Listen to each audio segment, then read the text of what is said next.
Welcome to you, my name's Dale and this is Dale's Addiction. Today we're doing a Q&A, and if you want to submit questions in a Q&A, simply subscribe to my channel by hitting the subscribe button down below and the bell notification, and then you'll see my community posts where I invite you to submit questions, and follow me on Instagram at Dales_addiction, where in my stories, randomly, you'll see that I invite you to submit some questions as well. So I asked yesterday and whoops, my Instagram went pretty crazy, so I thought, why don't I just start filming some responses now so that we can break this up into some kind of reasonable format. All right, this one is from Melinda at Lux Purse Love. What bag or bags are on your Hermes wish list, and how serious are you about getting one? Well, just yesterday I was visiting my local Hermes store and I was asked about any updates to my wish list.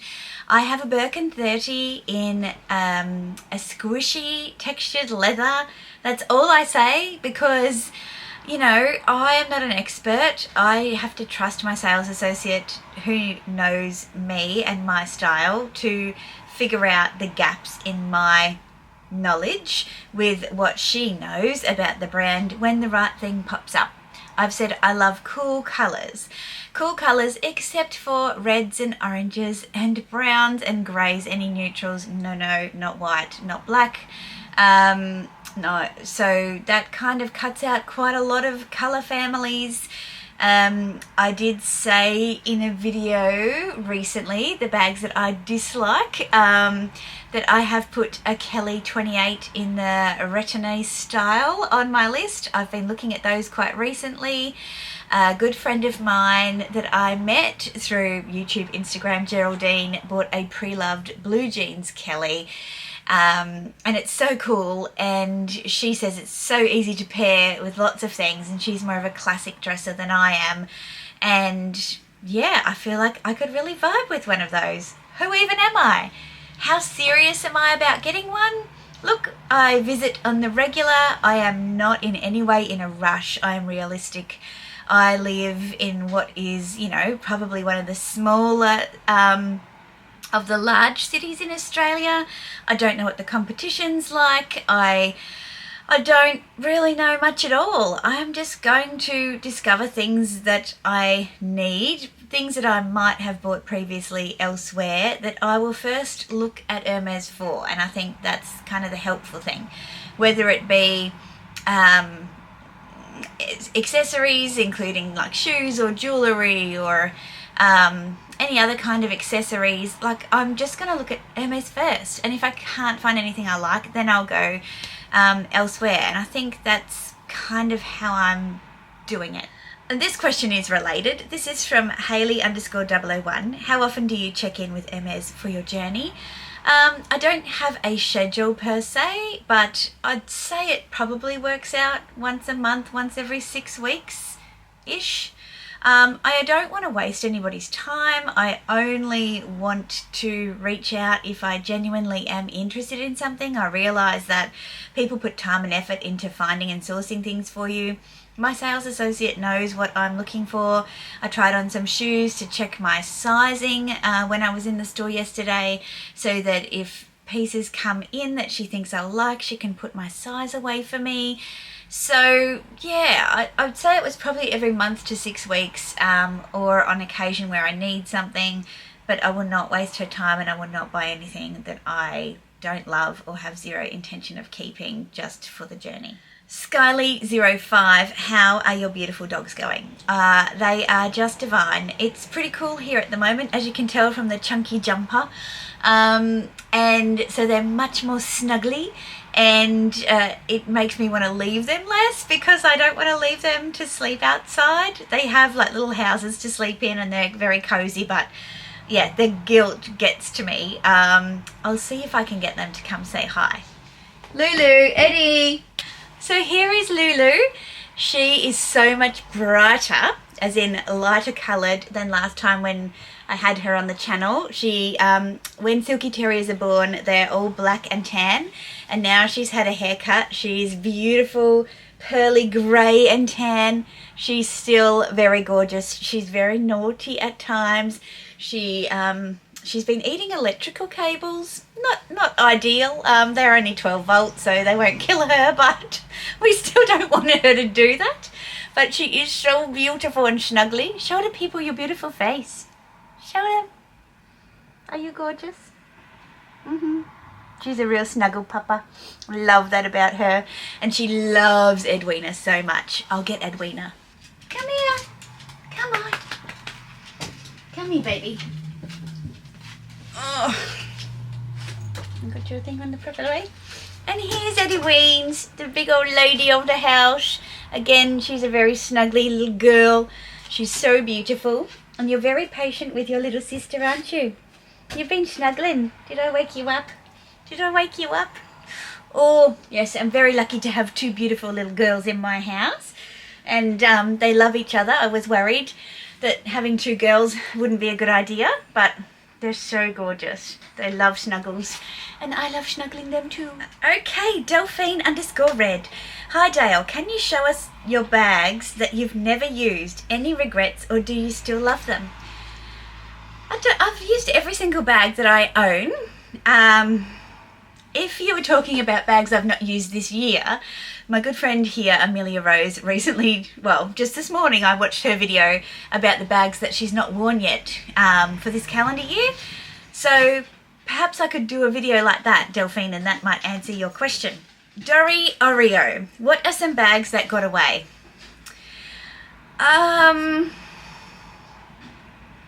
Look, it's all relative, right? Because I think I've said it before that there are some things I don't even chase because I just know it's not the right time for me, whether it's budget, whether there's other priorities that I have, whether or not it really spoke to me at the time that it was released. And I'd have to say, realistically, I own everything that I want to own.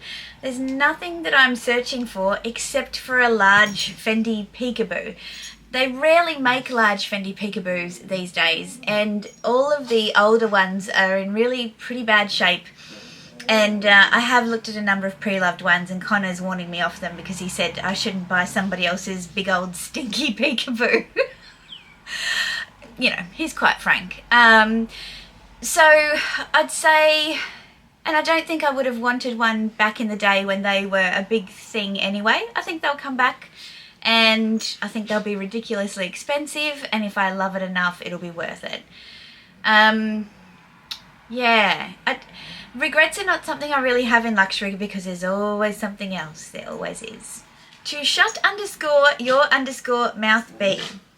Suggestions for wedding guest dresses, please and thank you. Look, it depends on the style of wedding, but places that I would check for wedding guest dresses, assuming it's a daytime ceremony, assuming it's like a warmer months, obviously Zimmerman's an obvious one, great Australian label. I would check out Camilla. Sometimes they're very busy, sometimes they have more refined ones, another Australian label. Age, another Australian label, they usually have really lovely dresses. Kavari, the label, is another one here in Australia. I would also check out places like Farfetch. I think if you can filter on like the length of dress that you want and the cut, say if you want an A-line, if you want florals, whatever color you want, I think you can get a lot of inspiration.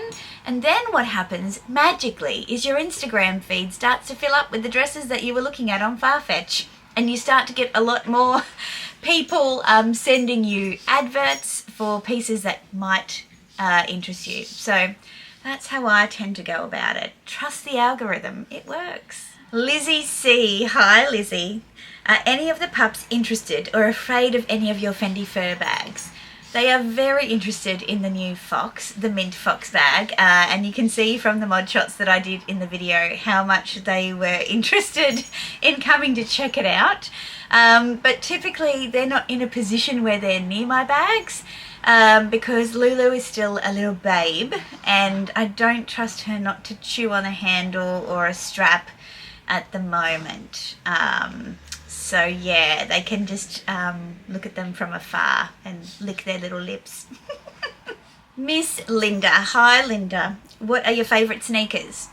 Now, this is a really good question because I have quite a few pairs of luxury sneakers and I'd say higher end sneakers. I think it comes down to two. I would say it comes down to for comfort and versatility in the fact that they go with pretty much any outfit. It would either be the Vaiges that I got last year with a Farfetch collaboration, which I was really pleased about, and my Golden Goose All-Stars, which I also got. Did I get these last year as well? I think I did, and I changed out the laces to add the leopard print, which it had pink laces in originally, and I'm so glad that I changed that to the leopard print. I have never changed back to the pink. I think these are amazing. These have a lower, they're a low rise, and so they make your leg look longer, so therefore they're flattering with both cropped jeans and also with dresses and skirts. And I think some sneakers can be a little bit high on the ankle and therefore they kind of cut you off and they're not as flattering. They are light and they're all leather, and so they're very wearable. I do have the Valentino Untitled sneakers, these ones here, and I have these Chanel ones. Even though I love these, they're not ideal for wearing winter and summer all day long. This one, these kind of ridges here, they can kind of wear on the sides of my feet. And this one just gets a little bit hot on the foot in summer because it's even leather interior as well.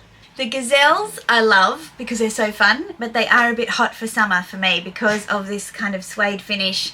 There's no real breathability for the foot, and yeah, they feel a little bit claustrophobic, I've got to say, in the summer months. Been loving them this winter, but yeah, in terms of an all-round favourite, I wouldn't put these in the all-round favourite. Super comfortable though. Girl with the red bug. Are you buying into the high sock look with sneakers that Gen Z is pushing, or staying sockless? Oh, I'm staying sockless, probably to the point I made before, which is funny that these two sneaker questions are beside each other. Making the leg look long and flattering the leg in any way is the goal, and I do not think cutting my leg off mid-calf is a great idea for me. No. Amelia Rose's Closet. Hello, Amelia. What about Paris with a stopover in Dublin? Just saying. Yeah, as much as I would love to do a stopover in Dublin, I will not be.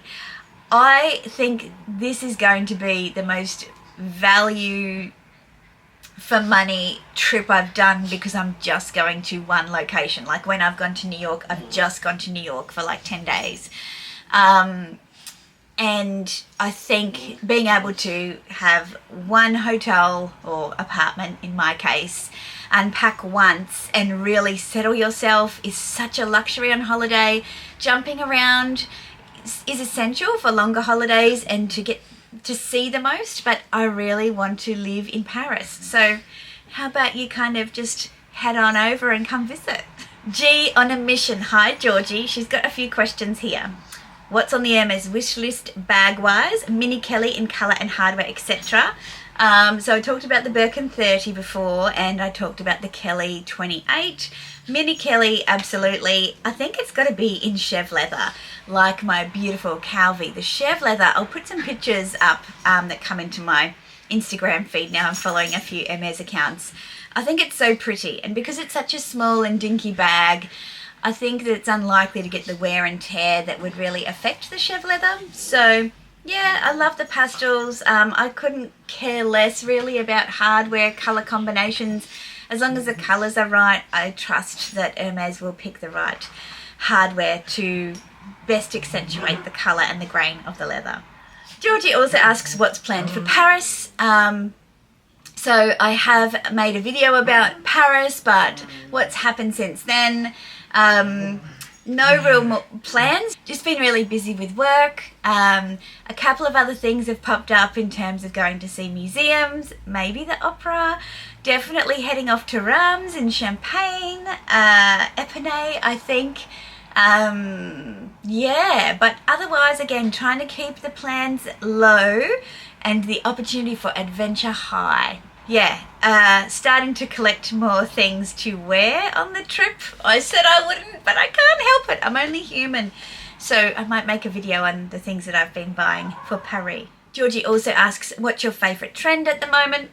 Look, I'm still loving the remnants of the mob wife trend. It seemed to have come and gone really quickly, but I think it's really encouraged me to lean into leopard print. I do love it. I've always loved it, but I love it in particular ways where it's unexpected.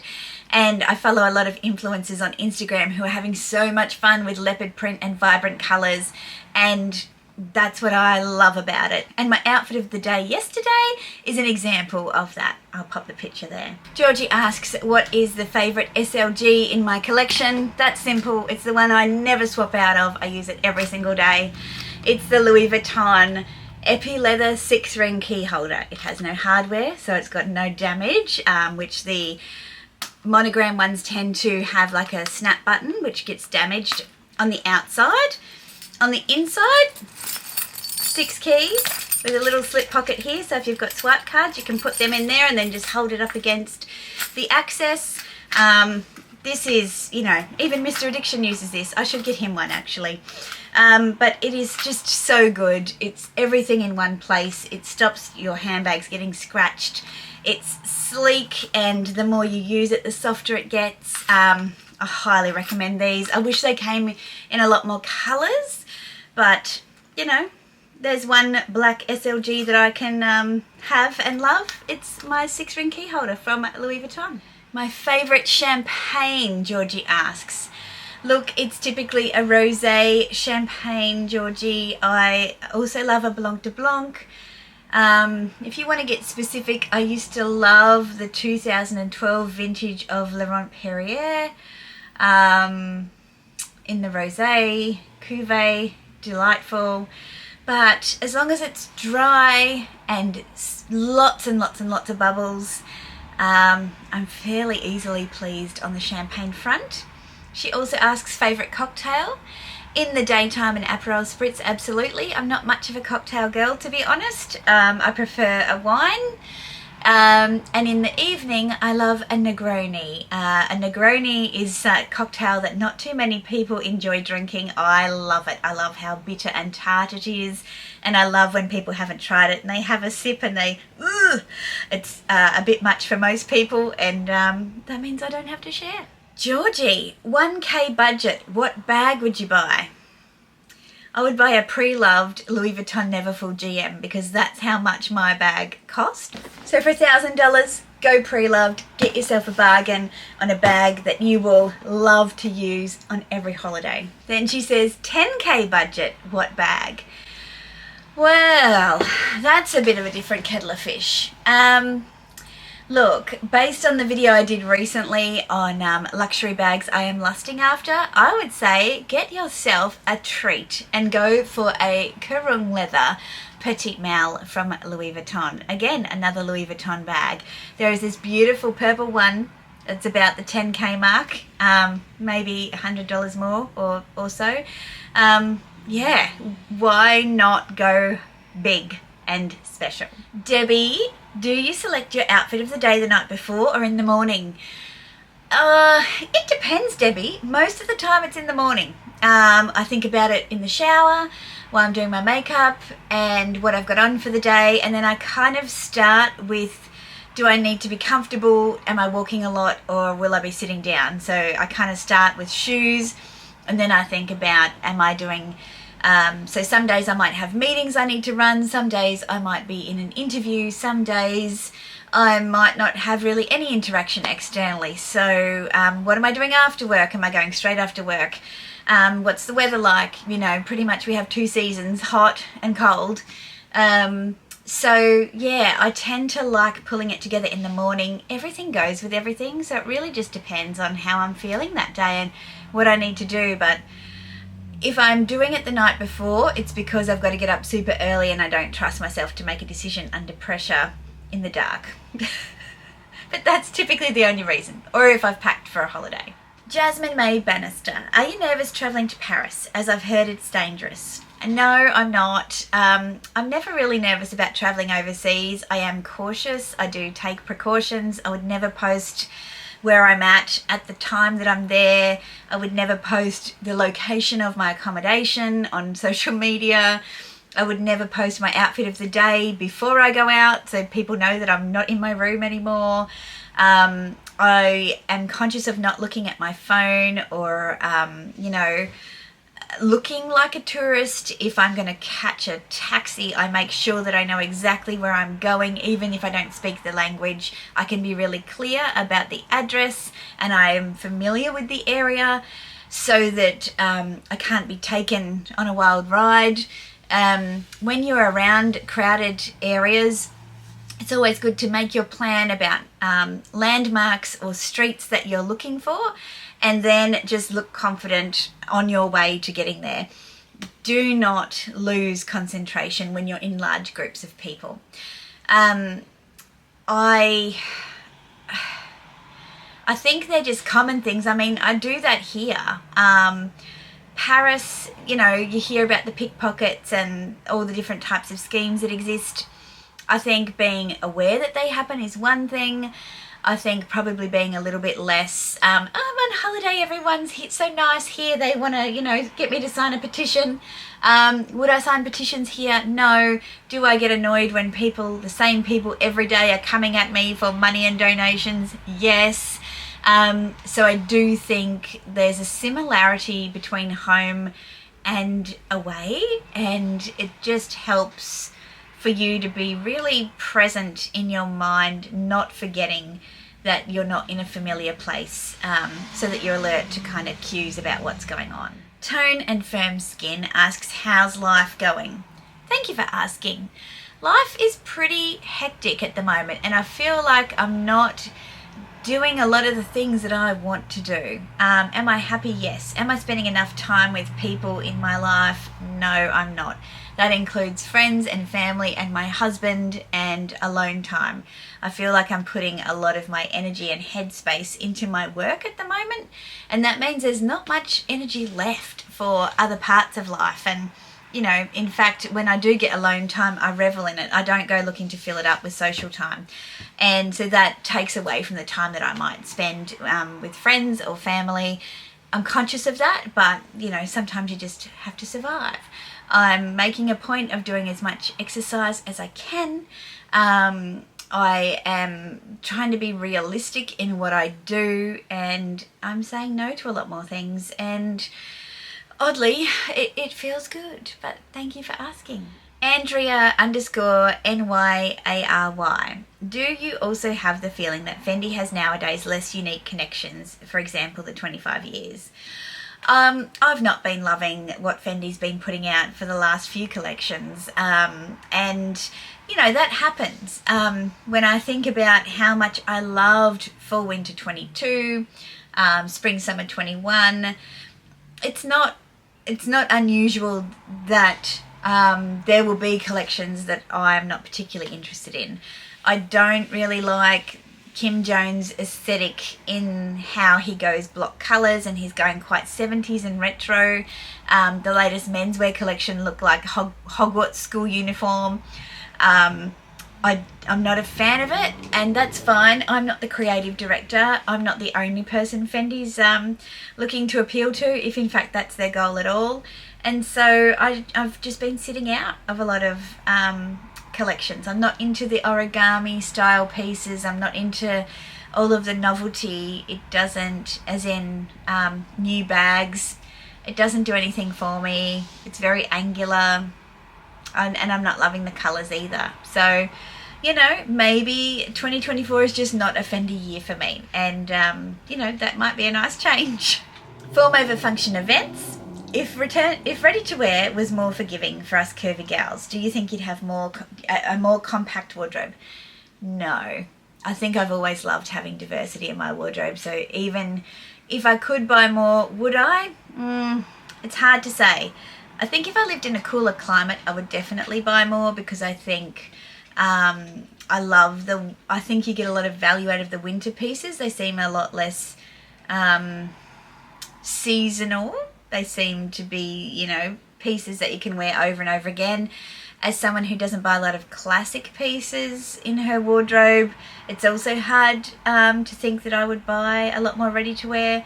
However, Oscar de la Renta's recent collection, the beautiful floral gowns, oh my god, like, yeah, if I could fit them and afford them, I'd buy more. It wouldn't be a compact wardrobe at all, Alicia.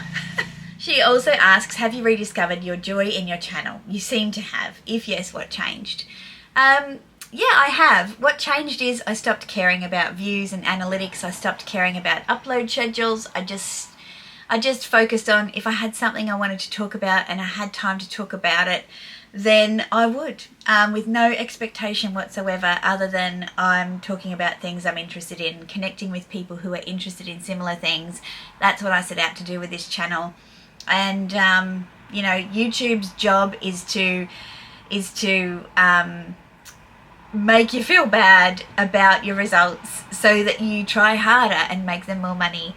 And, you know, when I clarified that in my brain and realized that just because I have friends and watch YouTube channels that are way more successful than me, by, you know, their content is very different as well, and that's their vibe and my vibe is different. And yeah, so once you kind of drop all that stuff, it's easy. Connor's ringing me. Hey Connor. Why you sound so positive? Why do I sound so positive? Because I'm filming a YouTube video and you're on it. Oh, so that's why. So you're pretending to be all nice to me because it's on camera. Okay, everyone, the real Dale. Fraud. You heard it here. Oh dear. Maybe I'll put a pause on this now before you reveal any other secrets about my personality that people don't know about. Yeah, I would. Actually, while we're here, it's so funny that you rang, Connor. I'm getting close to your question, which was, say 5 nice things about me. Oh, see? The universe putting you in your own place. Well, should I answer that question now while you're on the phone? Yes, then I don't need to watch the video. No, please watch the video. Yes, all right, let's hear it. Okay, 5 nice things about you. Yes. You can make me laugh even on the crappiest days. You, it's connected but different, have a terrible sense of humour, and so even if I think I shouldn't laugh at something, I know that you would, and that makes me feel better about laughing at it. 3, numbers, yeah. You are predictable. In a bad way. That's a nice thing to say. Okay, I'm predictable in a bad way because it's like always the same thing, but it's like... Yes, I know what you'll order at a restaurant. I know which colours you'll buy. I know pretty much what you'll wear. Yes, so, you know, in terms of, you know, if yeah, I know what to expect. Is that a good thing? Mm-hmm. Yes, I think so. Yeah, it means I'm not unhinged. Yes, you are very caring and intuitive. Mm-hmm. See, he doesn't deny any of these things. He knows them already. So he can tend to pick up on if I'm a bit flat, he'll know. And check in. And 5. Let's see. I think you always tell me the truth. Like, if there's somebody that I could trust to tell me the truth in any situation, you would. Yes. Yes. I agree. Yes. Okay. Well, I'll stop filming this video now and talk to you. I'll be back soon. Sounds good. Okay, just returned after some lunch. Thanks for the interruption, Connor. Probably time to have lunch at 1:30. Okay, we've just got a question through from Lauren, team with the theme. How would someone buy luxury bags without developing an addiction? Maybe ask someone who doesn't have one, Lauren. Yeah, quite easily, I think. I think for me, I've said before, you know, I call it an addiction because it's something that I constantly think about, but it's not running my life. And what it means is when I'm faced with the choice to purchase a bag for an occasion or an event, and I have the choice to buy any bag, I'll always find a luxury option. That's been the difference for me. There are still people who buy occasional luxury handbags, but if they're going to a ball, think, why would I buy a luxury clutch? I'm not going to wear that very often, and they'll go and buy a $50 clutch from the department store or what have you. And that's probably, you know, way more sensible than what I do. I think it's totally possible. I know people who've got 1 or 2 luxury handbags that they've had bought for special occasions over their life, but yeah, it's not where they want to put their money. I think it's totally doable. Yeah, we're not all crazy people like me and other people that you might watch here on YouTube. Meredith asks, when are you buying Oscar de la Renta's dress? You need it. She's talking about this one right here. Oh, do I need it? I need so many things from this collection. This is just the most beautiful, feminine, the colorways, the pieces. There's so many things that I would purchase from this. When they make them in my size and when I can afford them. Never mind about the occasion. I'll find an occasion. I mean, going to the shops to pick up bread and milk, like, you know, whatever. But yeah, in reality, is this something that's going to happen for me? Probably not, unless I have my Mrs. Harris goes to Paris moment one day when I'm an old spinster and I've saved up all my money and I decide now's the time to get one made for me. Yeah, if you haven't seen that movie, go see it. It's wonderful. Eileen, have you ever been caught doing something naughty? If so, what? Well, that depends on your definition of naughty, doesn't it? Have I ever been caught doing something naughty? No. I'm very good at not getting caught. When I think of things, I think about Mr. Addiction's 50th birthday. I was in cahoots with his mates who were on Facebook groups and told them what I wanted to get him. He was obsessed with this particularly vintage mini bike that was only made in Australia and motorbike. And I couldn't join these Facebook groups because he would see that I'd joined them and be going, why are you joining them? I didn't really know the questions to ask or what a good condition would be, so I reached out to a few of his mates and said, can you keep an eye out for me? And then together we kind of made up a gameplay to negotiate with the seller, and so I got a really good deal. And then my dad came to visit and we took the car up to go and pick up this motorbike, and then we had to like put the handlebars down because it wouldn't fit in the back of the car. And then Mr. Addiction happened to be in the same area that my dad and I were, and he's like, can I get a lift home with you because I don't want to travel with my work colleague? And I'm like, no, you can't. We have already left. Which was a bit of a fib. And so then we took the bike to another friend's house. We hid it in his garage for a few months. And then I got my neighbour to help me go and pick it up from the friend's garage in his ute or truck, as you would call it in America. And then we hid it at his place. We started it. We made sure it had fresh fuel and oil. And it started, everything was good, and then he wheeled it over while my husband was out riding bikes with his sons on the day before his birthday party. And so when he got back, it was all set up with streamers and everything like that, and yeah, it was great. And I would say that was naughty because I had lots of people working behind the scenes that knew him, and yes, we pulled it off and it was a success. So other naughty things, well, they're classified. And the final question from Eileen, what is your favourite style to wear? It's funny, in terms of style, I really don't know.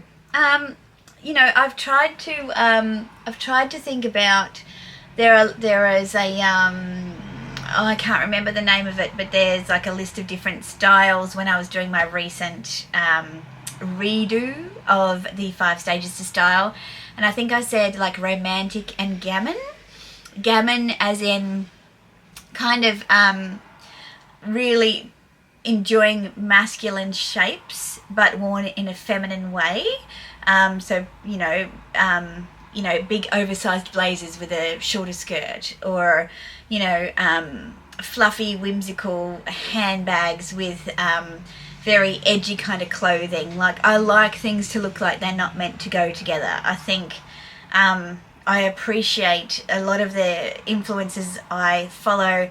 They play with shapes and they play with colour and they play with dimension, and they can create a mood out of their look. And therefore, like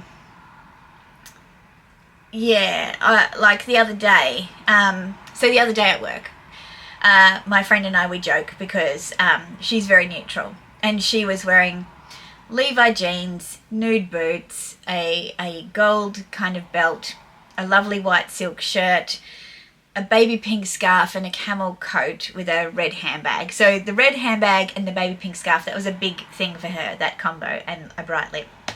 And I said, well, I'm wearing my neutrals today, and here's my look. I was wearing a lily silk cashmere jumper, which, yeah, it's a classic piece, a Burberry trench, also a classic piece, a pair of straight leg black jeans, but they have distressing at the hem, so that's a little bit undone.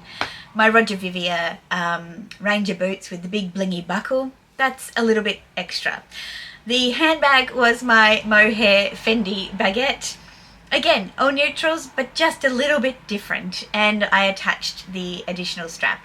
And so it made for a neutral look that was more me. A bit of whimsy, a bit of fun, a bit gammon, a bit romantic. So, yeah, hopefully that answers your question. So that's it for this part of the Q&A. I will return and film part 2, which is all the questions that will be on YouTube, and any that come through on Instagram post filming this part 1. I hope you've enjoyed it. Let me know if you got this far by, let's call it, it's Pride Month, so let's put a rainbow emoji in the comment section if you've got to the end, and feel free to add any comments based on what you've heard in my answers below. Keep an eye out, as I said, for my call for questions in future by subscribing to my channel. Please give this video a thumbs up if you've enjoyed it, and I'll see you in the next one. Ciao.